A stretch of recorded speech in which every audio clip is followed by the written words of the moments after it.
All right. So welcome back, everyone. This is the fifth lecture for fifth and final lecture for the course on infrared symmetries and general relativity. If there are, I just took some questions off record, but if any of you would like to ask questions about the last lectures now, this would be a good time.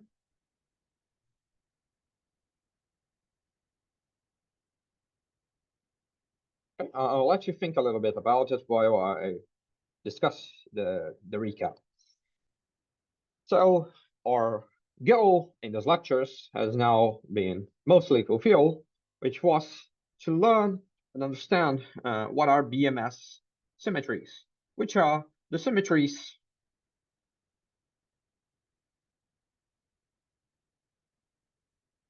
at square plus. And if there is a square plus, then it is already understood that I'm talking about an asymptotically flat spacetime. So this was our goal. We accomplished that last lecture, and our goal for today. So let's add here, let's say goal plus plus, is to understand a little bit about applications of BMS symmetries. So what we did so far in the course has been mostly the following. We discussed a little bit about group theories, and in particular, the most important groups were SO3, which are rotations, SO plus 3,1, which is the Lorentz group, ISO 3,1, which is just a semi-direct product of the Lorentz group and the translations, and this here is the Poincare group. And yesterday we learned about the BMS group, which is also a semi-direct product, but a more complicated one, which looks like this. This here are the smooth functions on the sphere. So this is BMS. And I won't go back to over all of the discussions we had on the course, but the main points that I would like to remind you of is that the group of BMS transformations is the group of transformations that preserve the weak Carolean structure of square plus. So they transform the weak Carolean structure, which is composed of a manifold square plus of a degenerate metric HAB and of a vector which lies in the kernel of the degenerate metric, according to this transformation that keeps the manifold unchanged. So it changes it only up to diffeomorphism. It can multiply the metric by a conformal factor, and it has this other transformation law for the vector.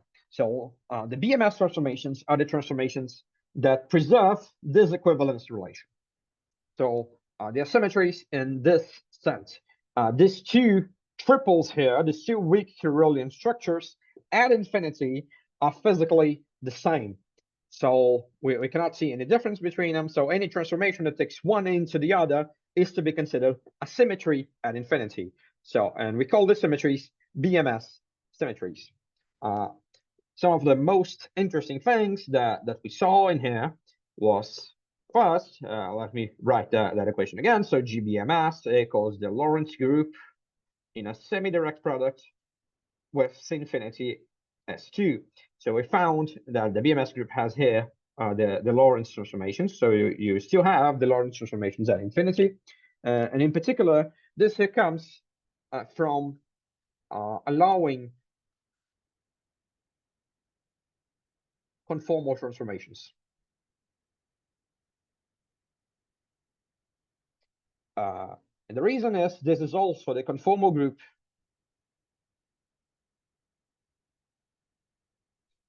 of the sphere S2. And we still have this other guy here, which is also extremely interesting, which are the super translations.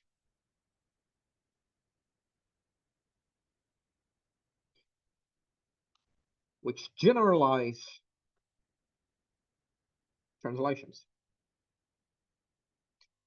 And the meaning of super translations, when you act with a super translation at infinity, what you have is this drawing here.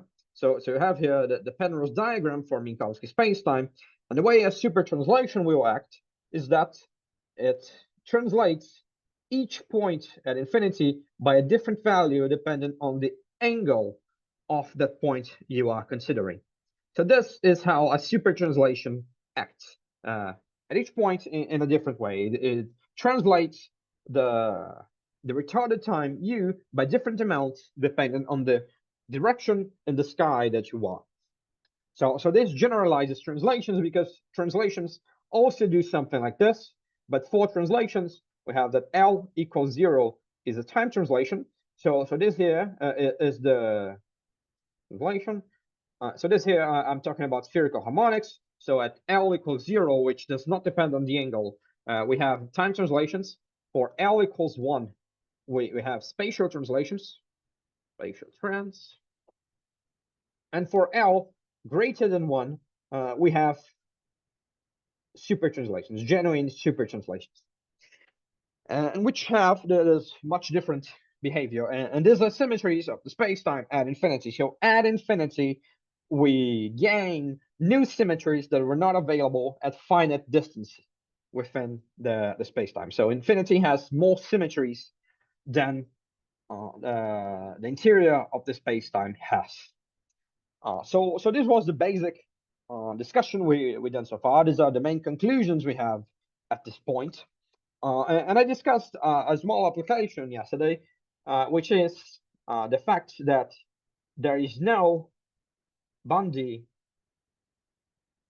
angular momentum.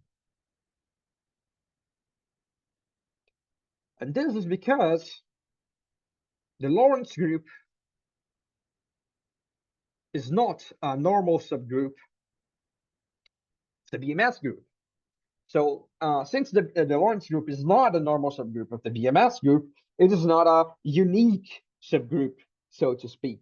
So we do not have a favorite Lorentz group inside the BMS group, and the Lorentz group is precisely the group of symmetries which lead to the conservation of angular momentum. And this is by means of Netter's theorem. Let me remind you, Netter's theorem, which we'll also mention today. So Netter's theorem is a theorem in classical mechanics and classical field theory that can also be extended to quantum field theory. That says that to each symmetry, there is a conservation law.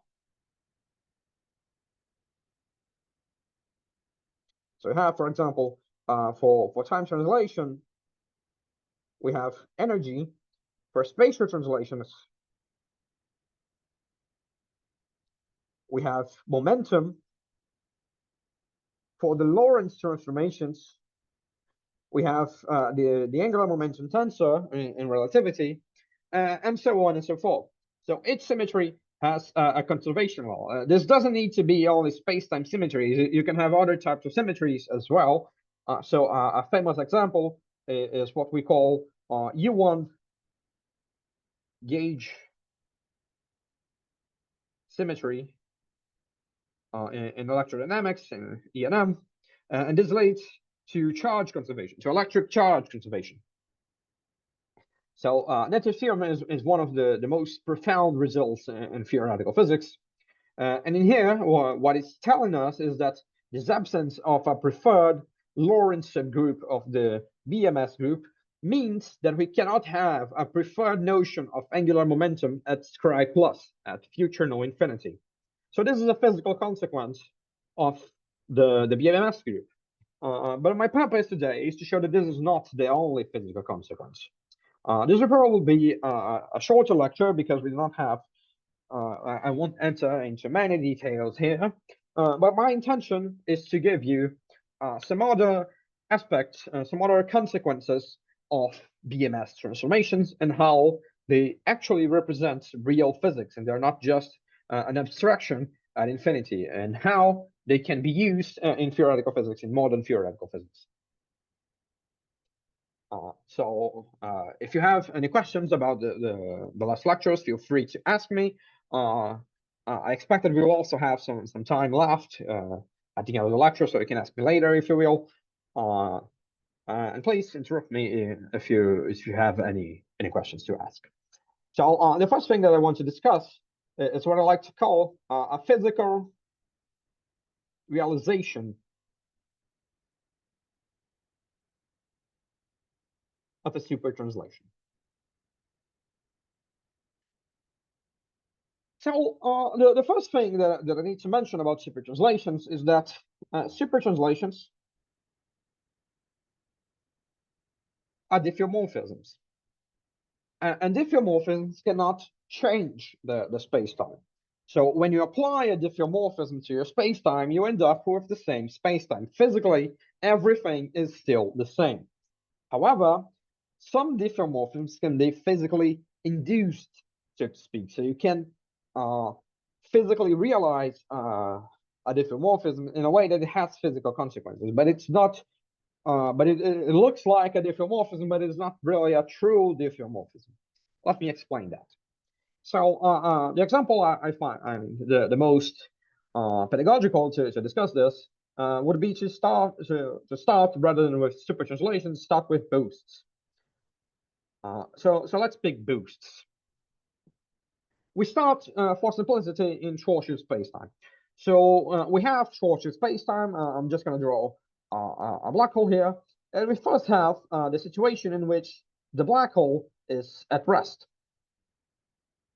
So in this case, you have a black hole at rest, or if you prefer, it doesn't even need to be a black hole. You just have some concentration of mass here. So you have some spherical concentration of mass m, and it is at rest. In this case, the spacetime needs to be Schwarzschild due to Bical's theorem. This is the unique spherically symmetric solution in vacuum. So it needs to be Schwarzschild. And for at rest, this is the spacetime.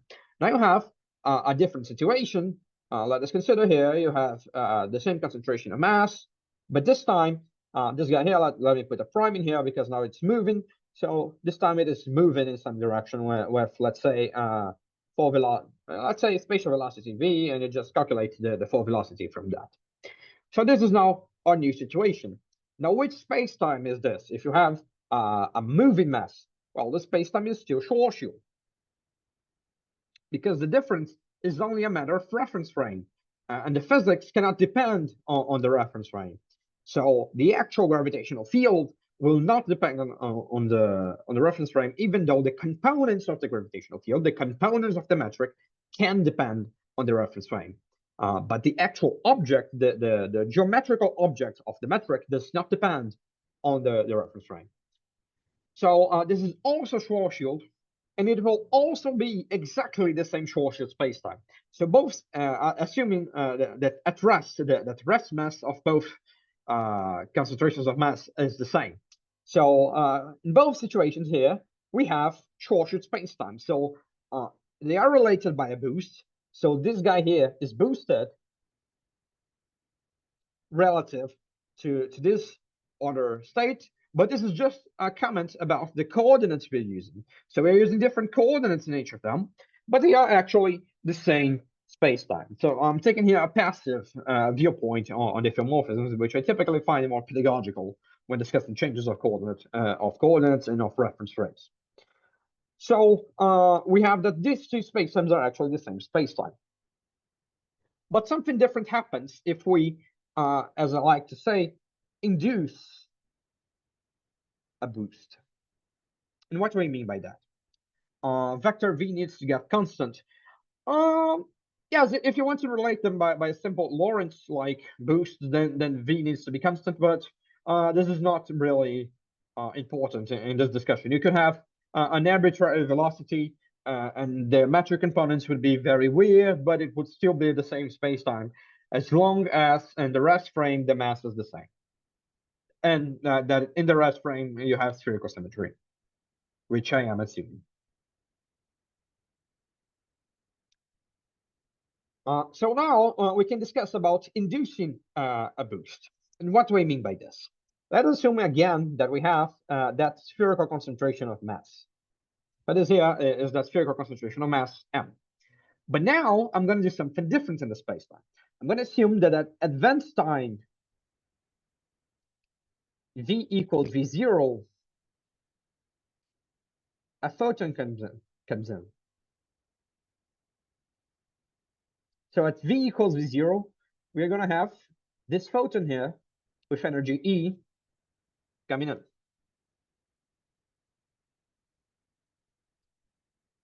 So what we have here, let's just assume that this guy here is, for example, a star for simplicity. Then the spacetime we have here will be something like this. We have here a star, and here at some advanced time v0, we have the photon coming in. So this here is v0, and this line represents the photon coming in. Now, what happens in the exterior of this concentration of mass is that for v smaller than v0, we have Schwarzschild, because the space-time is in vacuum, and the mass needs to be m. So this is Schwarzschild of mass m. But for v greater than v0, we also have Schwarzschild with mass m plus e, and this guy is now boosted, because after the absorption of the photon, the star needs to move to conserve momentum. So if at this here at v smaller than v0, we had spherical symmetry, perfect spherical symmetry in our coordinate system. If we try to preserve the same coordinate system, when we get to v greater than v0, then the star will be boosted this time, because the star needs to move to conserve momentum that was absorbed from the photon. And this means that we can induce a boost physically by throwing something at the star, at the mass concentration. So if you throw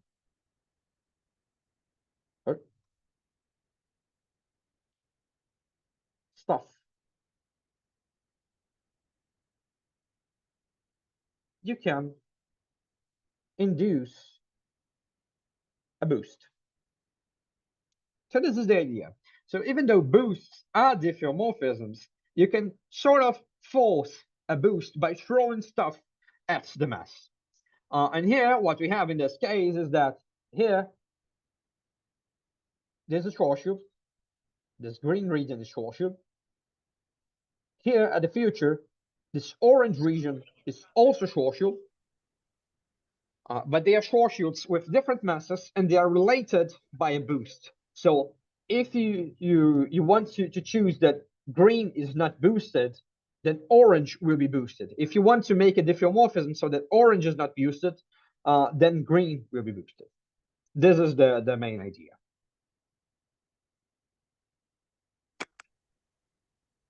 Okay, I think there was an open mic. Are there any questions?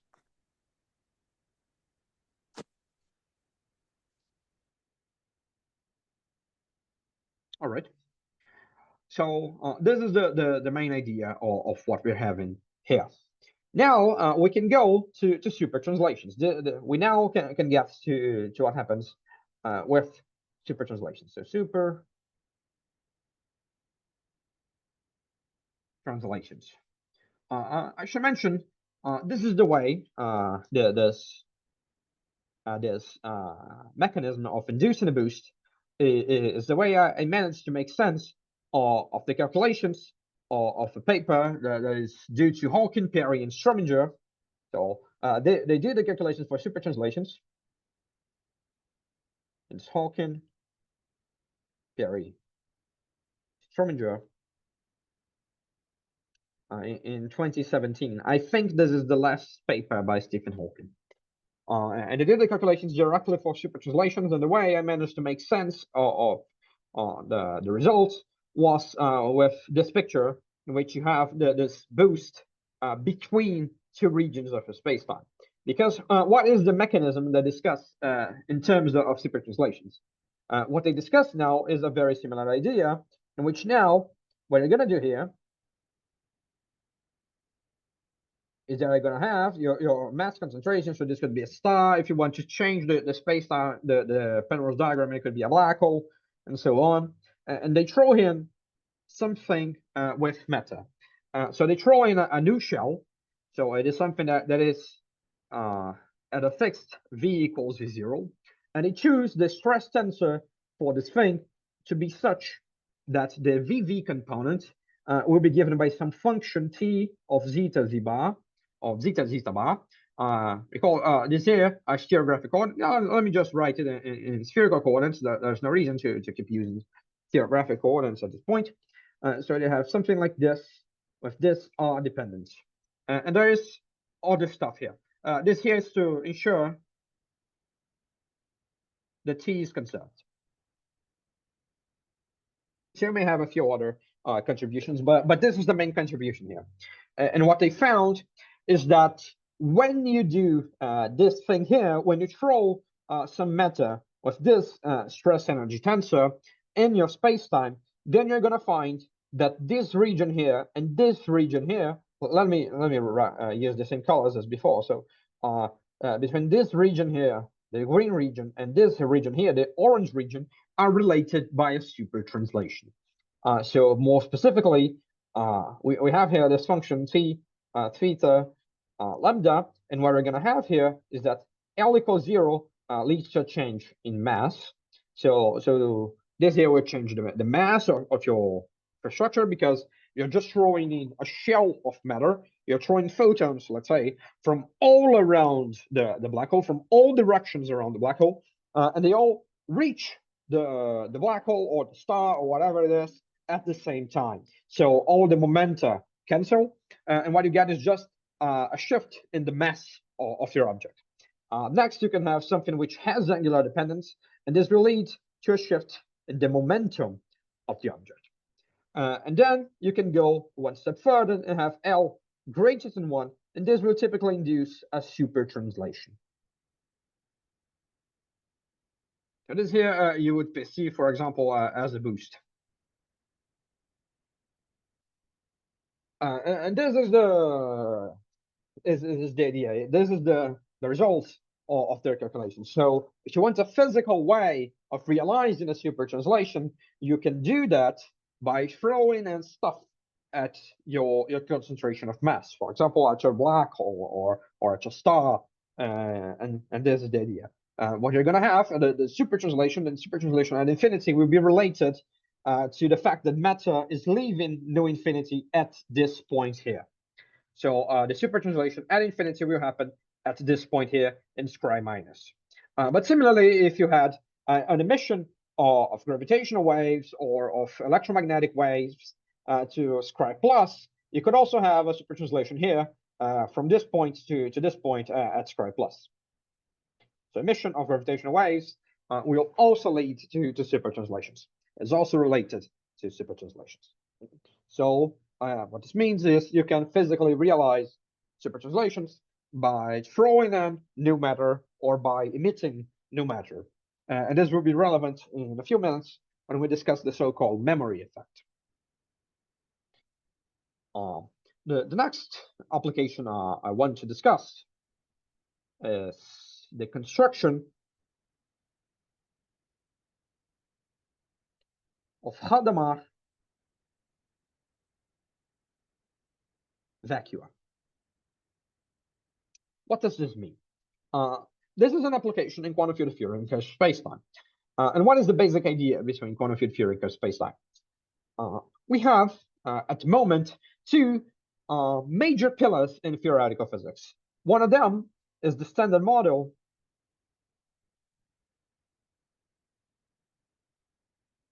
of particle physics.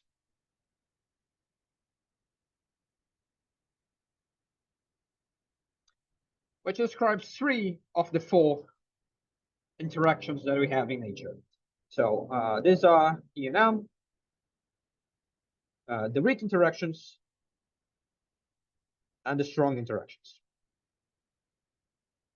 And this describes all matter that we interact on a daily basis. It does have some issues. So, for example, we still do not understand how dark matter works, or how neutrinos, gay masses. These are some open problems in particle physics. But the standard model is one of the cornerstones of modern physics. And the other cornerstone would be general relativity.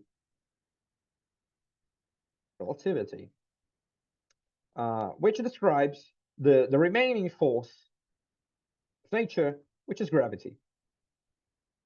But there's something really weird between these two theories. And the reason is that this here, the standard model, is an inherently quantum theory, while GR is a classical theory. And this leads to some difficulties in combining them. And by that, I do not mean quantum gravity. I mean that we have to think something outside the box to manage to get them together. And then here is the basic reason. If you consider the Einstein field equations, the Einstein equations are going to be given by this expression here. So you have the Einstein tensor on the one side and the classical stress energy momentum tensor on the right-hand side. And you have this dynamics between them in which the curvature of space-time determines how matter moves, while matter determines the curvature of space-time. And you have this dynamics. And what is problematic at the first glance, at the simplest stage, when you want to combine quantum fields with general relativity, is simply the fact that in general relativity, all of these quantities are classical, so they are numbers. And the stress energy momentum tensor, for example, is a number. It is a real number. On the other hand, in quantum field theory, what you have is not a number. What you have is the stress energy momentum tensor operator. So you need to make a way of combining these things. If you want to bring them together, you need to find a way to combine them. So you could go for many to many different directions here at many different depths. For example, you could try to quantize space-time directly, so you can find what is the quantum version of this equation, and so on and so forth. You have many different options. But the simplest option which we can come up with, which is not meant to be thought of as a final theory, but rather as an interesting model, would be to allow quantum fields, so let's call it by phi hat, to evolve in a curved spacetime mg. So what we're going to do here is essentially, schematically, it would be an equation that looks a little bit like this here. I'm not going to draw the equal sign because the equal sign is not here, but I'm going to draw here an h pi quantum tensor. And what we're going to do here is that the classical tensor, the classical stress tensor determines the space-time geometry, and the space-time geometry determines what is the evolution of both the classical matter and of the quantum fields. But at this stage, I'm not letting the quantum fields back react. I'm not letting the quantum fields determine the geometry. This approximation is known as quantum field theory in curved spacetime, or QFTCS, as I like to call it. Just to be a little bit more clear, there is also a model in which we can let the fields back react on the spacetime, and that is called semi-classical gravity, which is going one step further into a full theory. Both of these theories are usually seen by most people in the community, although not everyone, as being only approximations. They are interesting in some regime. They are similar to when you consider, for example, perhaps it was in my course on quantum mechanics 2. So around this point, at a second course in quantum mechanics or something like that, you can consider, for example, the interaction of an atom, so let's say of the hydrogen atom, with a classical E&M field. Now, is this here a final theory of electromagnetism interacting with atoms? It surely is not. We nowadays know quantum electrodynamics, which is a much better model. However, within some scenarios, within some calculations, it is better for you to use this model here of an atom interacting with a classical electromagnetic field rather than using full quantum electrodynamics. And the reason is this model is easier to compute with. So it is easier for you to deal with, and it can lead you to powerful insights. And the idea for QFTCS is the same. So it is easier to deal with than full quantum gravity, so to speak. And also, since we do not know what is the correct theory of quantum gravity, it is useful to have an intermediate theory that can give us preliminary results, which can give us insights into how full quantum gravity should behave. So this is the main interest we have.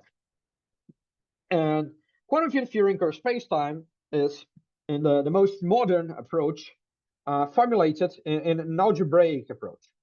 So what this means is that you define a theory in the following way.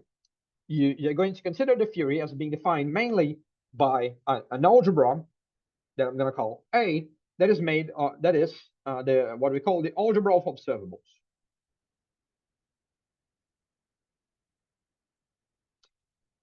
For those of you who may not be familiar with this term, an algebra is a vector space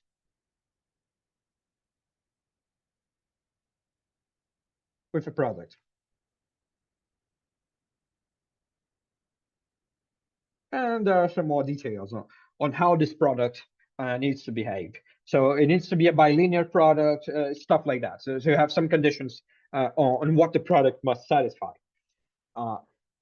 And this is the essential idea. You actually impose some order conditions on this thing here. So in fact, what you're going to ask is not really only an algebra. You want typically at least a star algebra, which is an algebra which has a notion of Hermitian adjoint and stuff like that, but it doesn't really matter for our discussion. So what is important here is that we have this algebra of observables. This gives us all of the observables in our theory.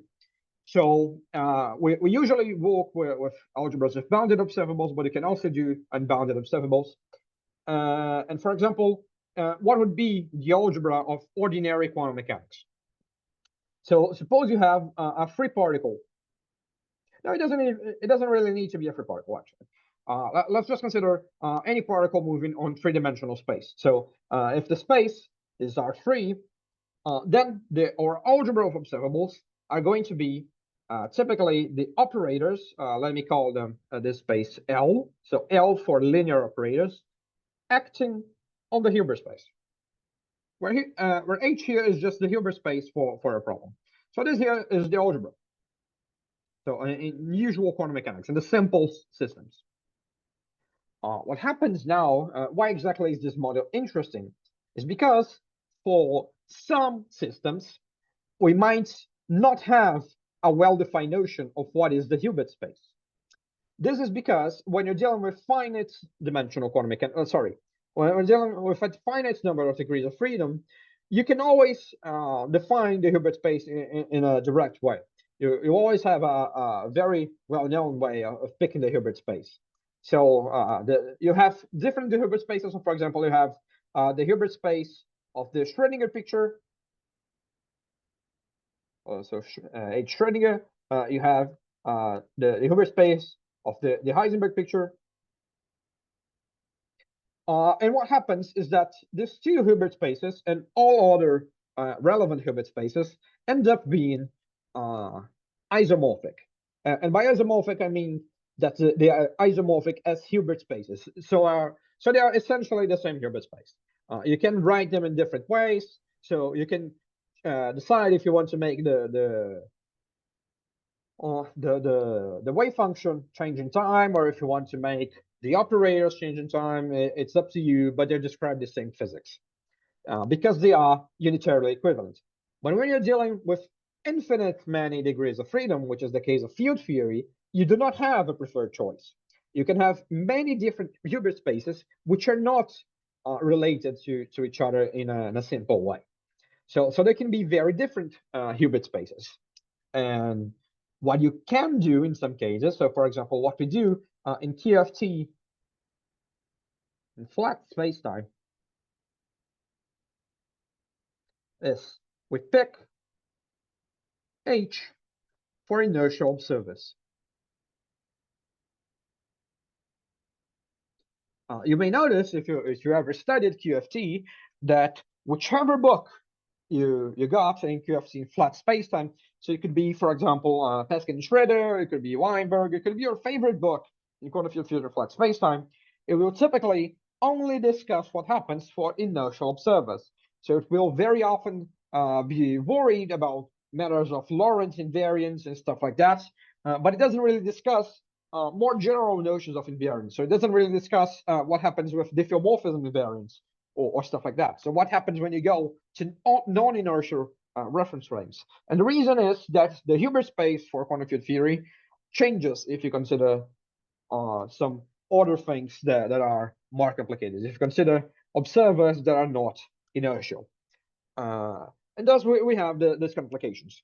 What happens now is that even in these scenarios, the algebra of observables is well defined. Even if H isn't. And the reason for this is that you don't really construct the algebra of observables in this still way. You typically need to construct the algebra in some other way, and you can find it as an algebra acting on the Hilbert space. So this is a more complicated way of doing quantum mechanics, but it is relevant when you're dealing with field theory, or when you're dealing with any system with infinitely many degrees of freedom. So, for example, you also get this in statistical mechanics. And this is an important thing to bear in mind in quantum field theory in curved spacetime. And the reason for that is that you may no longer have a clear way of selecting a Hilbert space associated with inertial observers, because curved spacetime is much more complicated, and your inertial observers may not be associated with a symmetry. So in Minkowski spacetime, inertial observers are associated with time translation symmetry, but in Schwarzschild, for example, they are not. Time translation symmetry in Schwarzschild means that you stay fixed at a fixed distance from the black hole, and not in inertial fall. So you can find a Hilbert space associated with the observers who are at a constant distance from the black hole.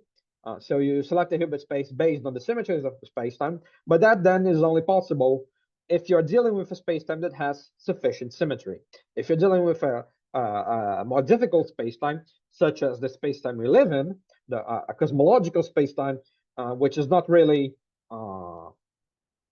which evolves in time, so it is an expansion, and it is not exactly homogeneous and isotropic. That are only good approximations at very large scales. Then you have these issues in which your spacetime does not have sufficient symmetry, and you need to go to stronger mathematics to be able to describe it.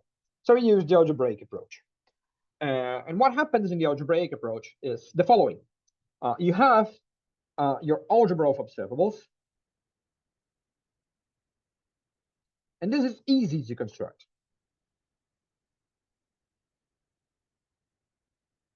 This is fairly easy.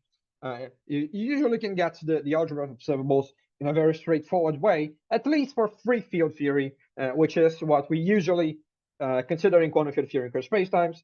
It gets more difficult, as far as I know, in interacting field theory, but it's still easy compared to the problem of constructing states. So constructing a state, let me call it cat psi, even though it's not technically a cat anymore. But this here, now, constructing states is hard. So it is very difficult, actually, to construct, especially in a mathematically rigorous way, a state that is physically interesting. And by physically interesting, what I mean is what we call Hadamard state. This here means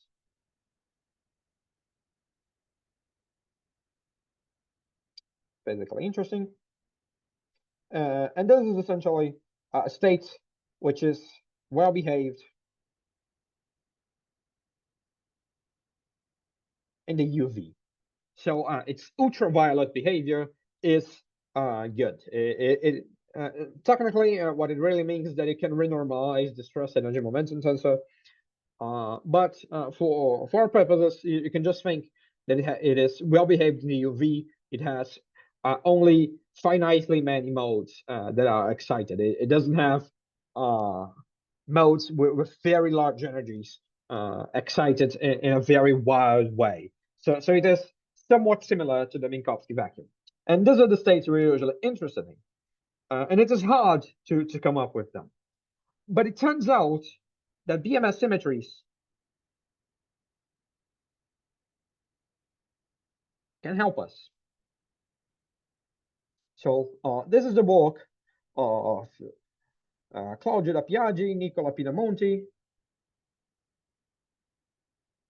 and Walter Moretti.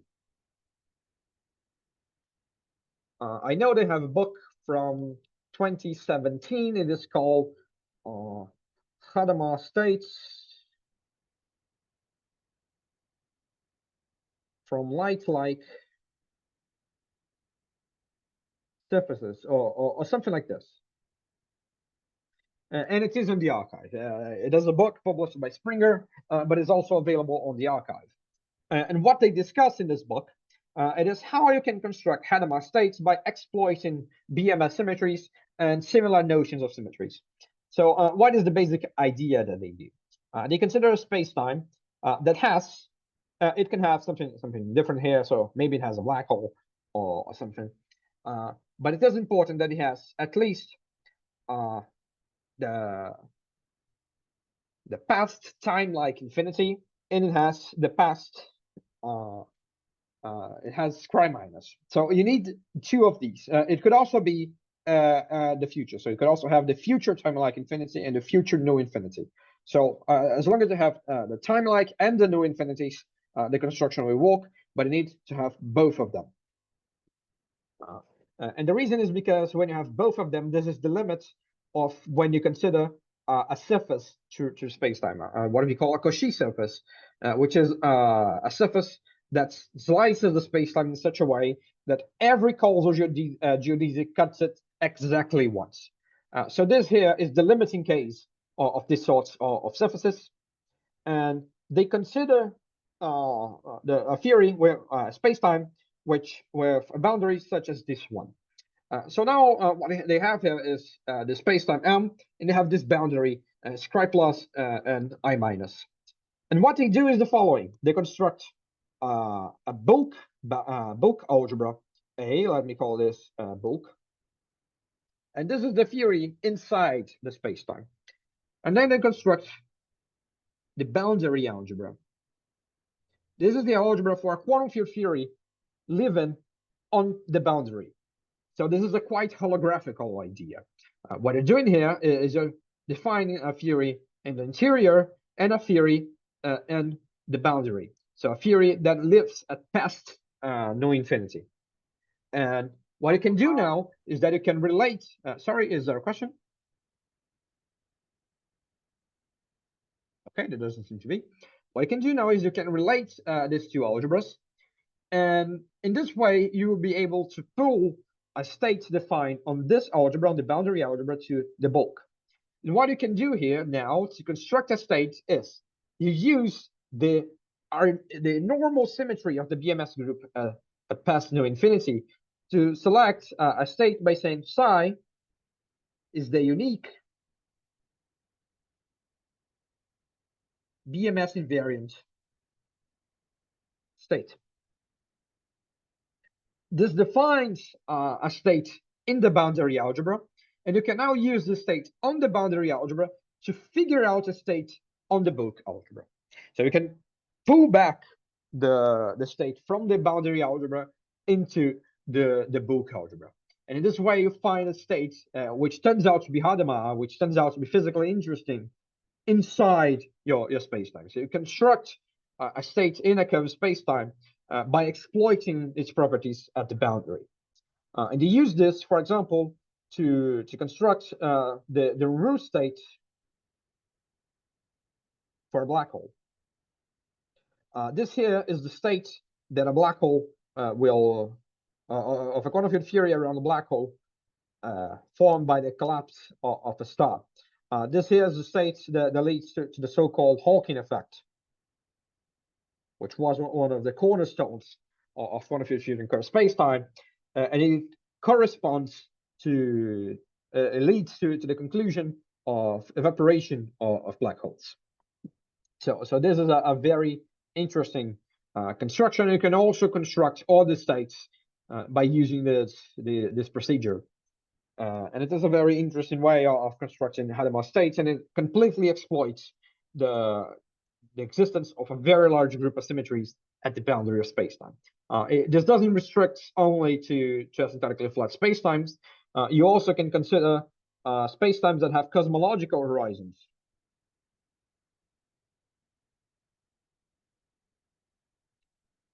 So, for example, you have the Sitter spacetime, and the Sitter spacetime has a Penrose diagram that looks like this thing here. So this here is future infinity. This here is past infinity. This here is just a boundary of the Sitter doesn't have boundaries. This region here is just an angle. Let me call this angle chi equals 0, and here is chi equals pi. So this is actually a sphere. So if you have a particle that is coming in this direction, it just bounces back and does this, because it's the same thing as when you are moving on a sphere and you reach the North Pole, and then you, as soon as you reach the North Pole, then you start going south. When you reach the North Pole, which is at here, you can only go south. So so this is the idea. Let me change notation a little bit here. So we can call this the North Pole. This is the South Pole. Now, something interesting in the Sitter space is that you have what we call a cosmological horizon.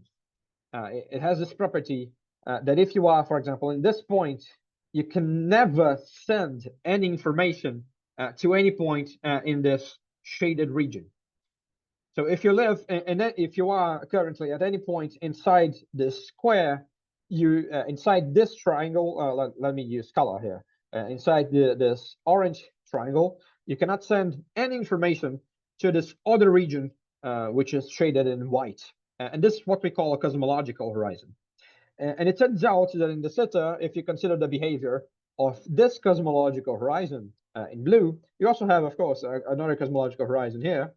You have this X structure.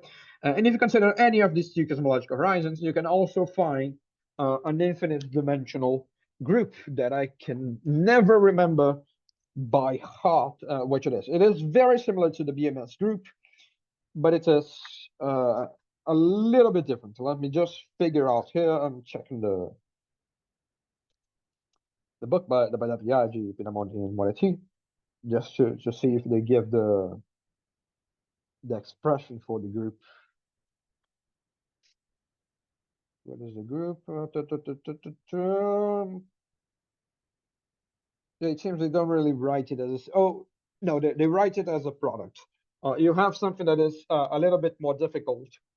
So I'm not sure whether this has a semi-direct product structure, but the group as a set is given by this expression here. They call it SG square minus. So symmetry group at square minus. And as a set, they state that it is given by SO3 times C infinity S2 times infinity S2. So it is a somewhat different group. But the important thing here for you to notice is that these two factors here are infinite dimensional. So what you get is also an infinite dimensional group, which will give you the very sort of structure that we have for the BMS group. So what is important here is that you have a very large group at the cosmological horizon. Then you can construct a state at the cosmological horizon and use it to induce a state in the bulk spacetime. In this case, there is a minor difference. If I recall correctly, you can induce the state only on the orange region. So only if you're considering this horizon here, you can only induce the states in the future. I think that's it, but I might be mistaken.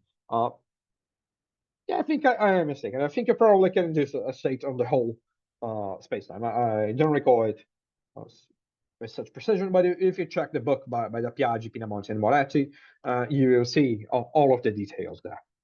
So you have this structure for constructing states in curved spacetime by using very large symmetry groups at special new hypersurfaces, which would be a cosmological horizon, which could be the boundary at new infinity.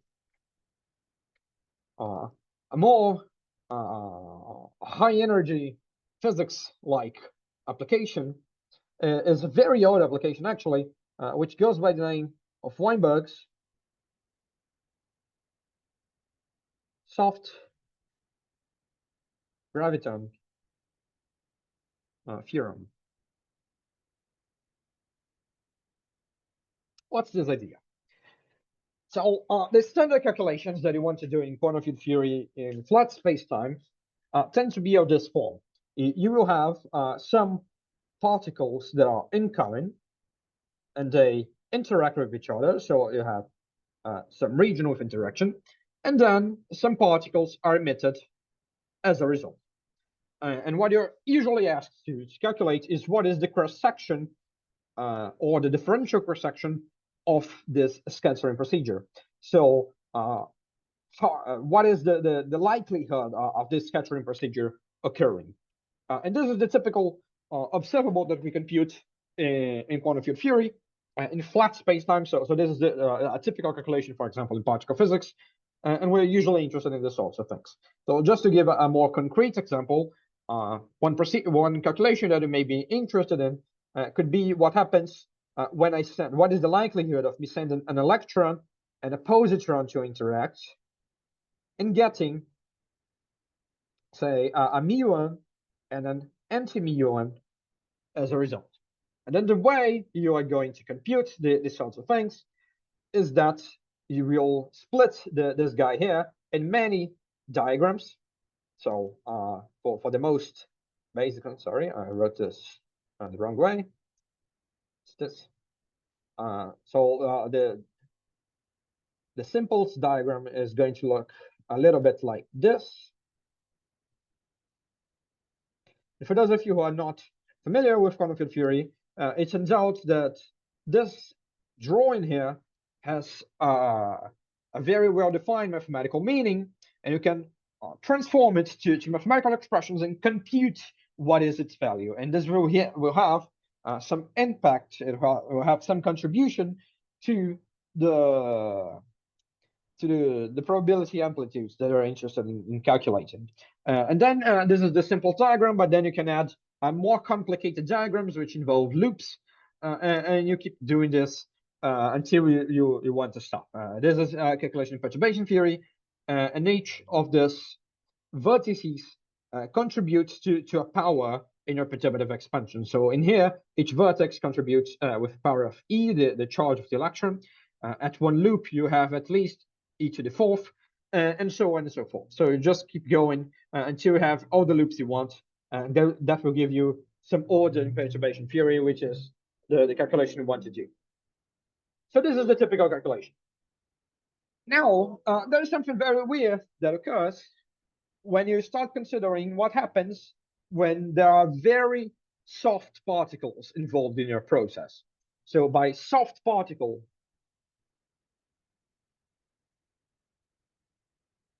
I mean very small energy. So this could be, for example, a photon, which is very, very faint. It is in the deep infrared. It has a very small energy, a very small frequency. And what is interesting about this things? What is interesting is, let us suppose we have these particles. So I'm going to assume here that I have my process, which has some input state A. So well, let me call this here my input state alpha. Let's call it alpha. So alpha labels all of the particles that I'm sending in. And then there is some interaction here. And then I have an output, which is going to be some other state beta. And beta here labels all of the outgoing particles.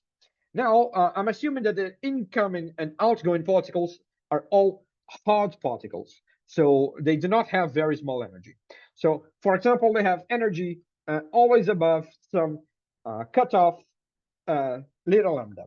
So they're always larger than this value little lambda, just to ensure that they are not soft particles. And here I am defining what I mean by soft particle by using this little lambda. So if the energy is below little lambda, I will call it soft. If it is above little lambda, I will call it hard.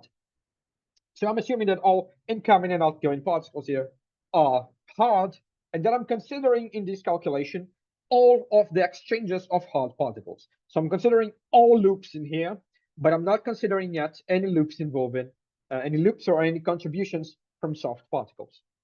This means that if I want to compute the exact calculation, if I want to compute to all orders in perturbation theory, what I need to do is to consider this diagram here, but then I need to add in the corrections due to soft particles. The soft particles could be photons or gravitons in the calculation I'm doing.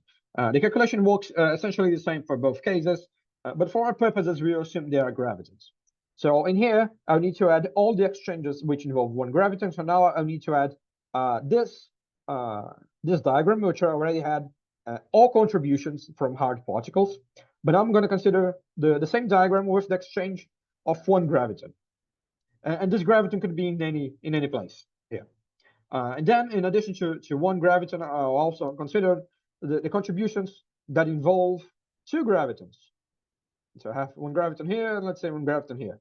And this here represents plus, etc.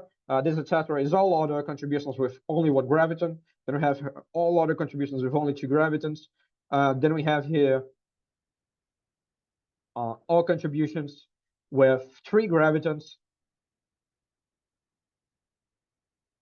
and so on and so forth, until n equals infinity. What you find in this case is going to be the following.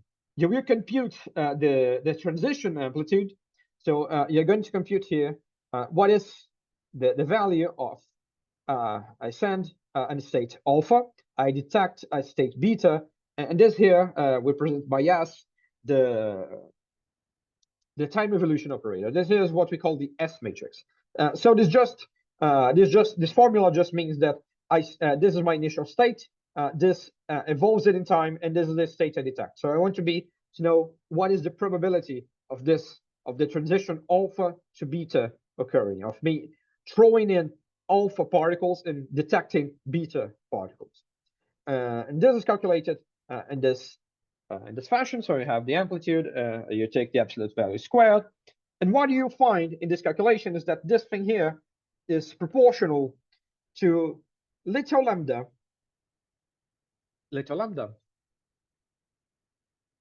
Yes, little lambda to some power b. And you have some other stuff here. So it is proportional to this thing. In particular, one thing that I should add here is that it is proportional to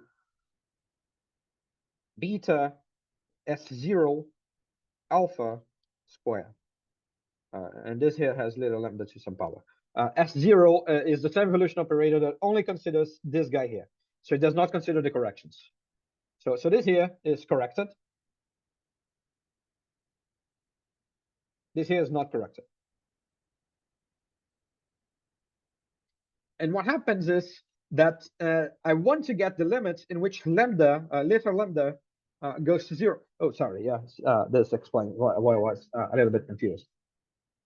My infrared cutoff is what I would like to denote by big lambda. So this is the separation between soft and hard particles. And little lambda is, I assume, so hard means this. And I assume that all particles obey this. Little lambda holds for all particles. And I want to take the limit as little lambda goes to 0 at the end.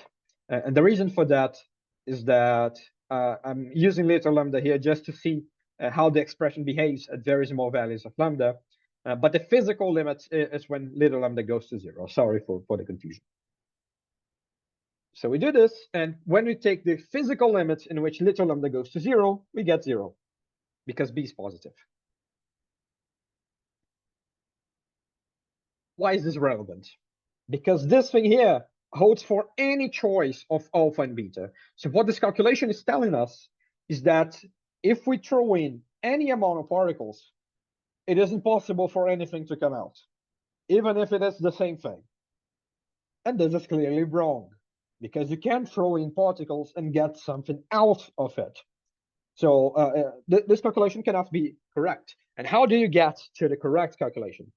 You get to the correct calculation by considering that you also have emissions of soft particles in here.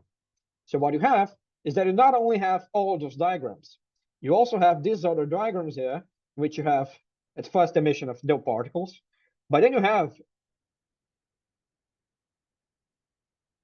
one extra particle, one extra soft graviton, and the other options. And then you have two extra soft gravitons. Maybe this one came out from out here. And there you go, you keep going until sum over all options. And it turns out that this case, let's call this guy now, I get, let's say, beta prime at the end, because now we have the emission of gravitons, and we have S here, and we have alpha here, squared. This guy here will be proportional to beta S alpha squared 1 over lambda b. When we use that expression from earlier, this guy here, we find that this is proportional to beta S0 alpha squared lambda b over lambda b, which is finite, as we send lambda, a little lambda, to very small values, because now the two guys cancel. So what is important to learn from here is that when you consider the presence of particles with very small energy in your theory, and that is possible whenever you have massless particles, so it could be photons, it could be gravitons. The thing is a little bit more difficult for gluons, but it is also, you can also do this analysis. And when you consider the presence of these very small particles, typically in your scattering process, you will also have an emission of very small particles. So your out state needs to consider the emission of particles with very small energy that your detector will not measure, because your detector cannot measure energies with very small energy. So my detector, for example, can only detect starting from some very small energy. Let's say I don't know how detectors at the LHC work, so maybe I don't know nano electron volts or whatever. This is probably too small, but but they can only measure from nano electron volts up. So if you have something that is 10 to the minus 30 electron volts, your detector will not measure it.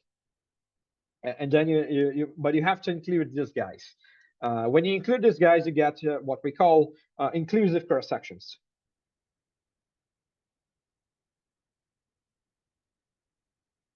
Which means that we are including these guys that are soft.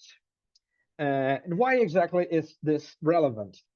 Because the way you compute all of these guys here, this relation, the way you get this result here, this proportionality result, and this proportionality result uses the so-called Weinberg soft graviton theorem.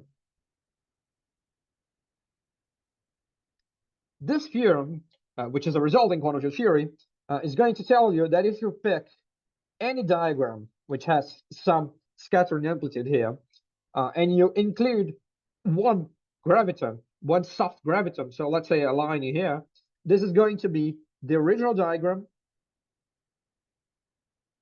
times some correction factor, which we call the soft factor. So it has the same result times something else.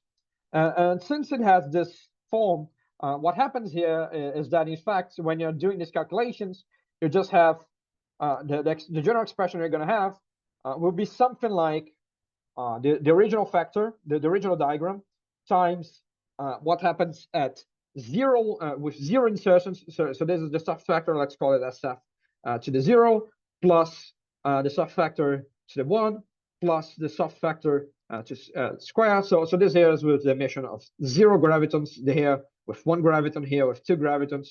etc. So what we get at the end ends up being something like a to the exponential of the soft factor. It's sort of like this, so it's this-ish. And this allows you to make these computations. And it turns out that this is actually something very interesting, because this relates the expressions for different scattering experiments. And usually relations between different scattering processes, let's call it processes, are implied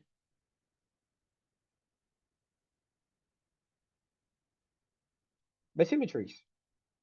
So what we may ask is, what exactly is the symmetry that leads to this result, to this Weinberg soft graviton theorem?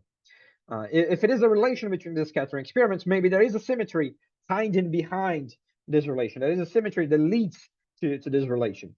And in fact, there is. These are the BMS symmetries. So the BMS symmetries are hidden inside scattering amplitudes in quantum field theory. And what you have here, the construction you get for this is the following. This was done by, if I recall correctly, Zhiboirov and Strominger.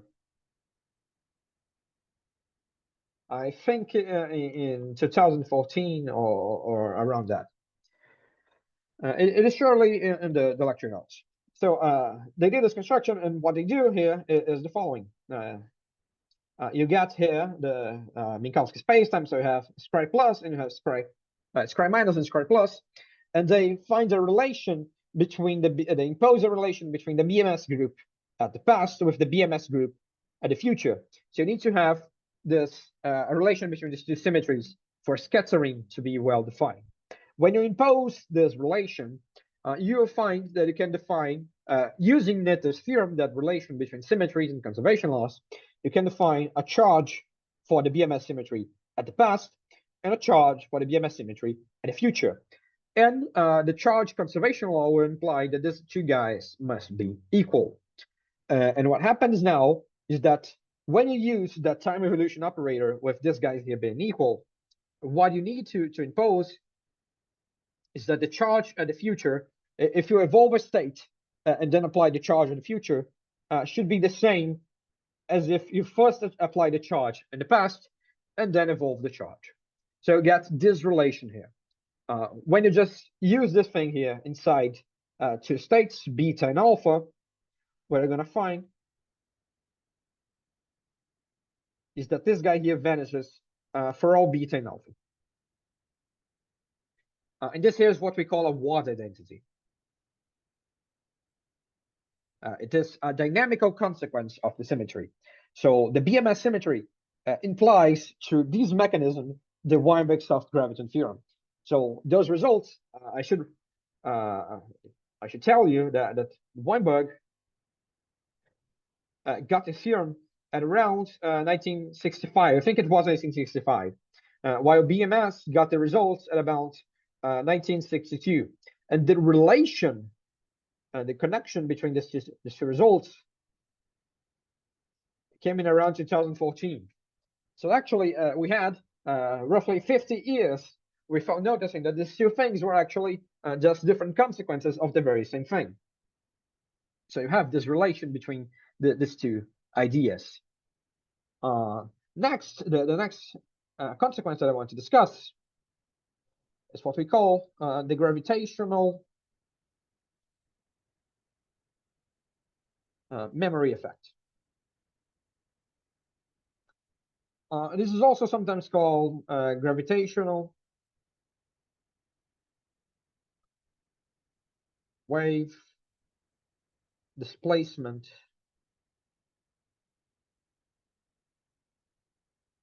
memory effect, or a subset of these words. So it is usually called by these names. People add displacement because there's also a velocity memory effect. There's also a spin memory effect. Gravitational wave is because it is related to gravitational waves. but this is the main idea. So this effect is something that was originally discovered by Zildovich. I never remember. I think this is the order. It has the apostrophe here, by Zildovich and Ponorev, 1974-ish. So and what they found out was the following: suppose you have here your source of gravitational waves, maybe you have scattering black holes or stuff like that. So just throwing black holes one another, and then you have a very large distance r, very large, and here you have two detectors. So these are two inertial detectors. So these are just two particles moving in space-time inertially. What happens now is that if you pick these two particles, the gravitational wave emitted by these guys passes through them, then it typically will induce a shift between them that is a permanent shift. So the passage of a gravitational wave permanently displaces two nearby inertial detectors. It could approach them, or it could push them apart. It depends on the specifics of the gravitational wave, but it can permanently displace them. And what exactly is interesting about this? Well, first, this is a very physical consequence, so you can, in principle, measure it.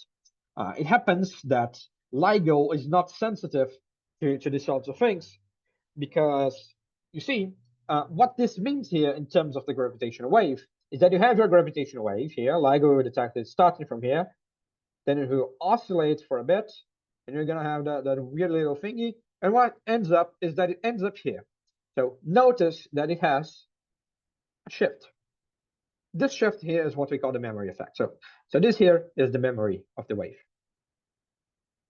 And of course, it's called memory because the detectors remember that the wave has passed. So it has this thing here. Now, you see, LIGO can detect these oscillations because these oscillations are very fast. It can notice how the gravitational field is changing. But the size for these guys here is ridiculously small. So this height is ridiculously small when compared to the gravitational field of the Earth. And as a consequence, LIGO can't really see it. It is very, very faint. So in singular events, if you are looking at one event at a time, LIGO cannot measure these things. But you can combine in a coherent way many different events to form something that will detect the overall effect. You can combine very different events to get a result in the total. And that would take roughly 2,000 events for LIGO to measure it. I recall that this will occur somewhere in what LIGO people call observation run 5. And I don't really remember when exactly will observation run 5 occur. But it is somewhere in observation run 5 that they are going to be able to do this combinations. And future gravitational wave detectors, such a slicer, for example, are expected to be able to measure memory in individual events. And why exactly am I talking about this? Because you see, the way this process occurs is that you have here some source of gravitational waves. So maybe you have rotating black holes. Maybe you have, black holes orbiting each other. Maybe you have something different in which they are scattering off each other. For us, the most interesting case is when you're scattering many different things, because this leads to the linear memory effect. And black holes orbiting each other is the nonlinear memory effect, which is way more complicated. But you have here this thing. So you have scattering black holes, and they go off in different directions later. And what happens is that they emit a gravitational wave to new infinity. Now, if I put this here in a diagram, in a Penrose diagram, I'm going to have some weird things happen here in the middle. So maybe I have colliding black holes, or I have a scattering of stars, or whatever is happening. So maybe I have many stars colliding at the core of the Milky Way, stuff like that, and they emit gravitational waves. Now, this gravitational wave here is piercing Scribe plus. And as I mentioned earlier, when you have matter crossing Scribe plus here, you typically have a super translation. So what happens here is that the memory effect, which occurs at very large distances, so it occurs in the infrared limit, can actually be understood as a super translation. What happens between these two guys is exactly a super translation. The memory effect is directly related to super translations. The way we can picture this is that we're having what we call a vacuum transition. So from a more quantum gravity point of view, what happens here is that the memory effect is due to the emission of very soft gravitons. So it is the emission of soft gravitons. It is the presence of gravitons with very small energies. This is because they are in the deep infrared. So, and this can be understood as a super translation. This wave here is exactly what induces a super translation. And we get this relation between both of them. Furthermore, what is interesting here is, I just mentioned, these are very soft gravitons. So these very soft gravitons are precisely the sorts of gravitons we have when you consider Weinberg's soft graviton theorem. So these gravitons that I said that must be emitted here are soft gravitons, just like as in the memory effect. And this is something very interesting because you see, the memory effect is a calculation you do when you're scattering stars or black holes. So memory, you scatter stars, black holes, etc. While in the soft theorem,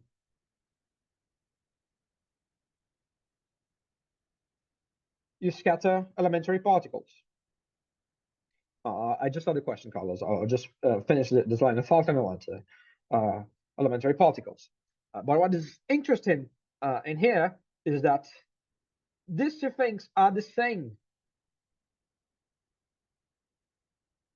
in the deep infrared limit. So when you are looking from very far away, an elementary particle and a black hole look the same. They're both point-like. So you get this very interesting result in which the results from Weinberg's soft graviton theorem are actually similar to the results of the memory effect. It goes even further. This is not just an analogy. This is a mathematical relation that was found by Strominger and Zhibedov, to my knowledge at least, in which what happens is that if you take the calculations for the memory effect, so you consider what is the memory of a gravitational wave emitted in a scattering process like this, and you compare it to the soft factor in Weinberg's soft theorem, they're actually the same expression up to a change of notation and to a Fourier transform. So just do a Fourier transform to relate both of them, and you figure out that you're actually describing the very same thing. This is the very same physical process in very different scenarios.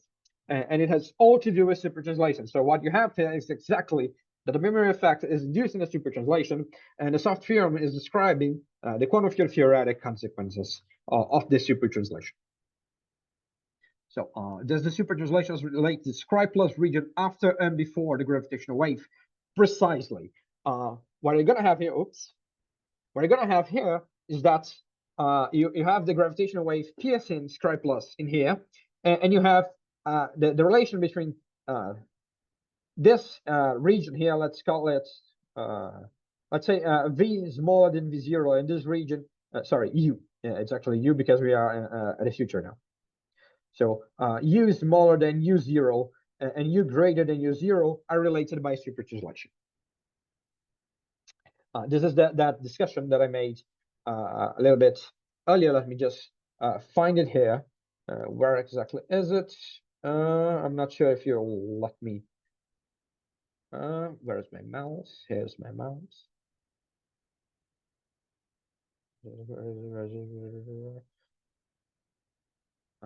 Here, it was this discussion that we were sending in a shell of new matter, and this induced the super translation. It can happen both at square minus and at square plus. But the basic idea is throwing matter, new matter. New, I don't mean new. I mean new, as in light-like. So throwing light-like matter. This could be gravitons. This could be photons. and you end up having a super translation because you have matter piercing scry plus or scry minus. What is happening from a different point of view is that you have that charge conservation that I mentioned, the super translation charge conservation here. And what happens is that when you are piercing this thing here, you're changing the charge at no infinity. And this is another way of picturing it.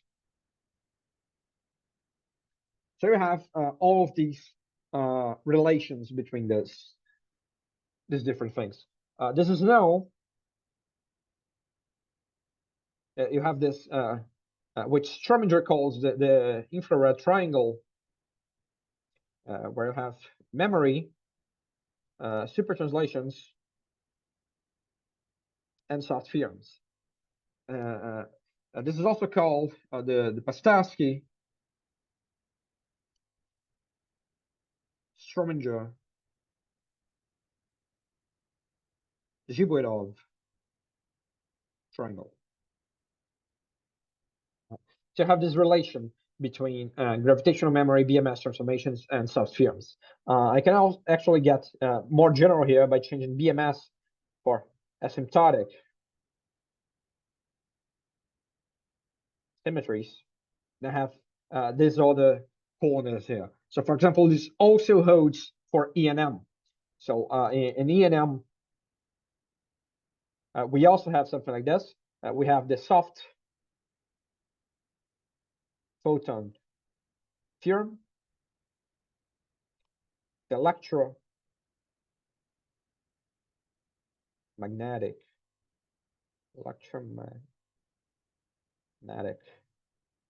memory effect, and we have what are called large gauge transformations.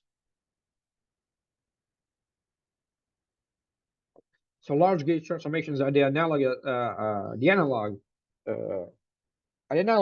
that we have in electromagnetism with BMS transformations.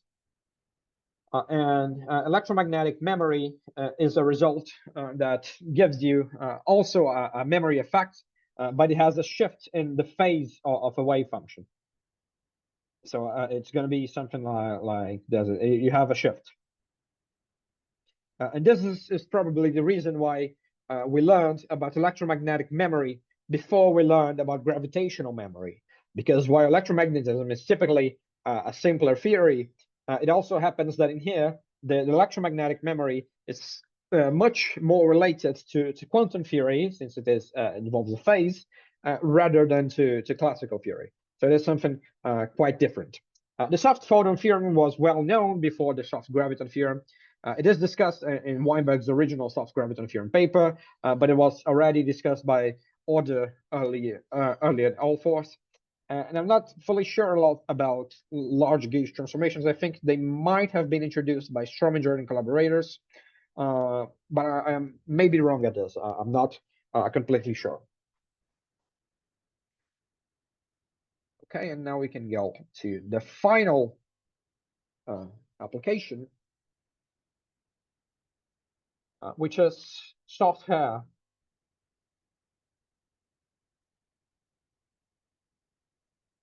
on black holes. Now this requires some knowledge about what we call the black hole information puzzle. Now, as I mentioned earlier, we have this results in quantum field theory in spacetime, in which you consider a black hole that was formed by the collapse of a star or something of the sort. You have here your star that collapses to a black hole. And here you have what we call the Hawking effect. The Hawking effect says that the black hole emits particles at a thermal bath with temperature proportional to 1 over the mass of the black hole. This here is for a Schwarzschild black hole. So for a non-rotating black hole, an uncharged black hole, it has a temperature like this. And the emission of these particles means that the black hole ends up evaporating. What happens in here is that the actual diagram should not be seen as this one here, which just has a black hole at the end of time, but rather you have another diagram which involves the evaporation of the black hole. And at the end, what you get is this thing here. So here you see that you see that here you still have the star. Here in green, you have the black hole. But this region here is a Minkowski region. So what we get is that at the end, the black hole ends up evaporating. Now, there are some things that are really weird in this space-time. For example,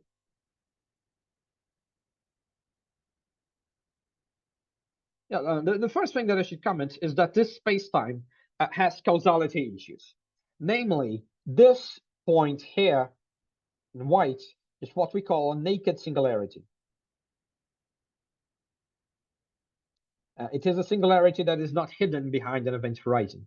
And this is at the very last instant of the evaporation of the black hole.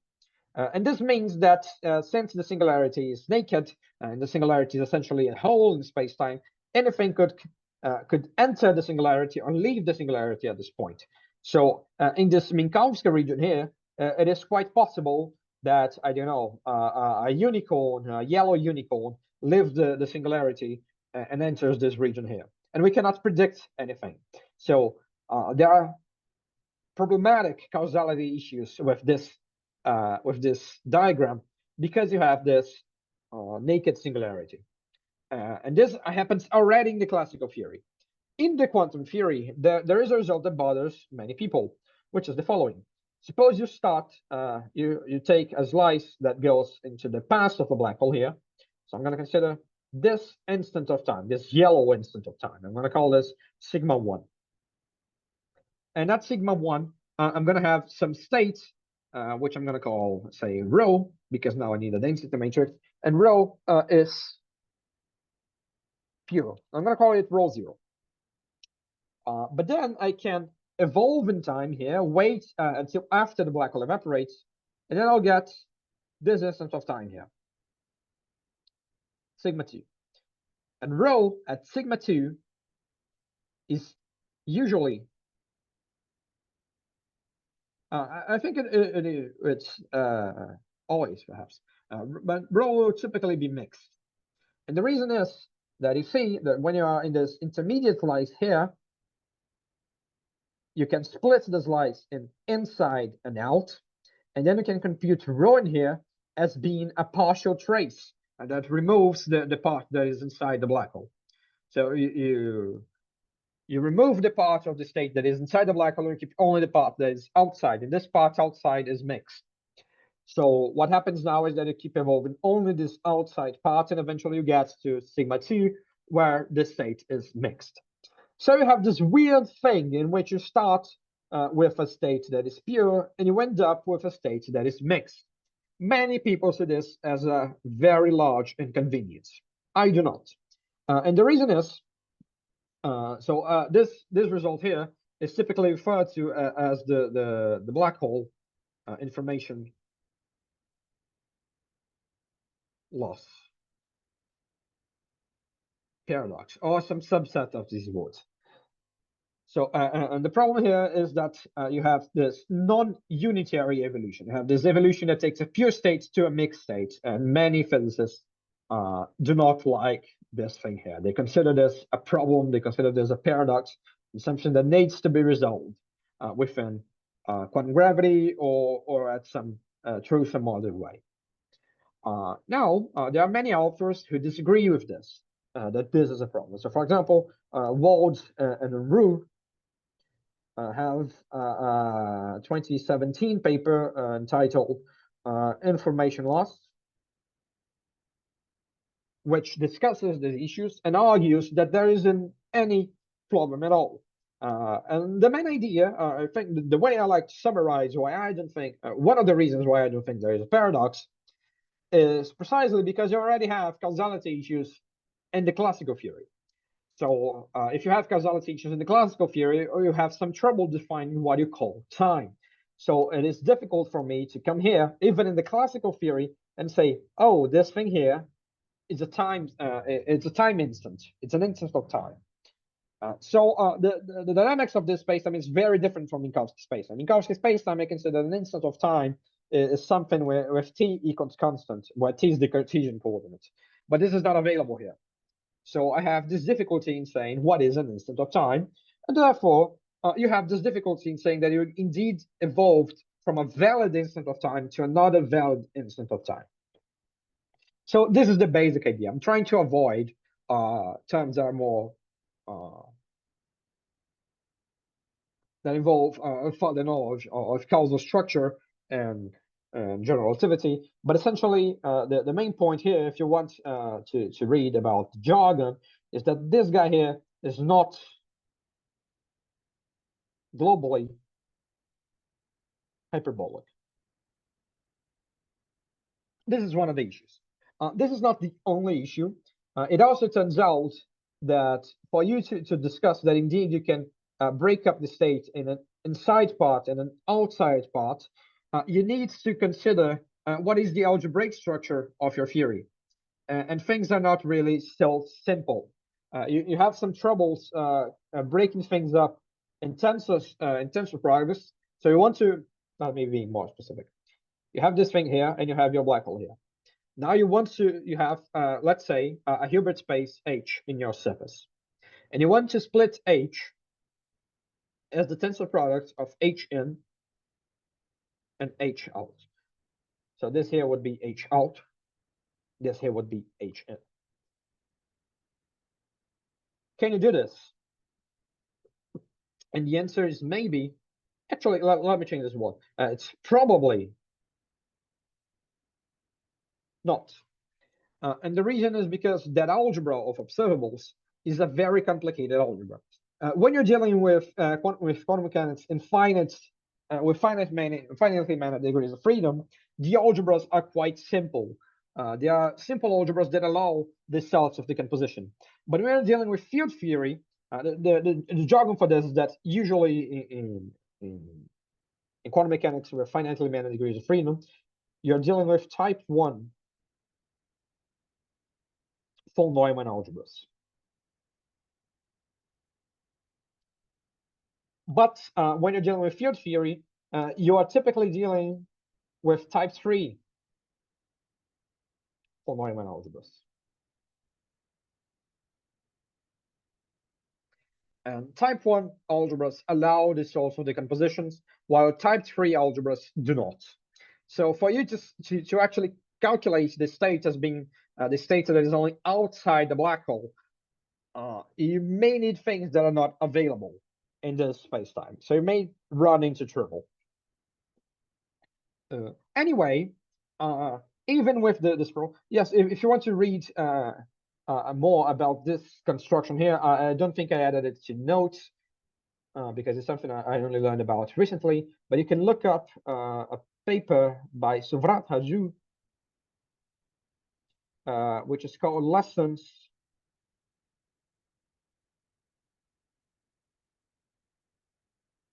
from the Information Paradox. It's something along these lines. And I think it is from 2021, around this time. It has a discussion about this without, to my knowledge, without going into all of the detail about the functional analysis of von Neumann algebras. It discusses it in a much more physics way rather than a mathematical way. In any case, it's still interesting for us to try to understand what goes on with the information paradox.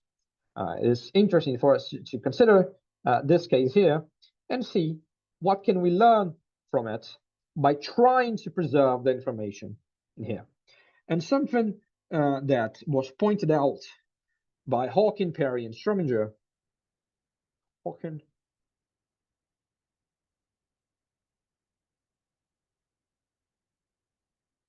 In 2016 and 2017 is the fact that the super translation charges before and after at square minus and at square plus need to be the same.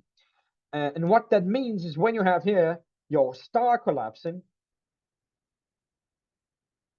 you will still need that when you take, when you consider what happens at very late times, you still need that Q plus, that the charge of future no infinity equals the charge at past no infinity. And what they suggest, it's more of a suggestion than a complete calculation. They have some calculations to back up the claims, but they do not get to the theory, at least as far as I know, is not developed to the point in which it is completely clear how much information is conserved. But this suggests that soft gravitons will carry out information to future no infinity. So while it is possible that not every information about the process is conserved, it seems that more information is conserved than we previously thought.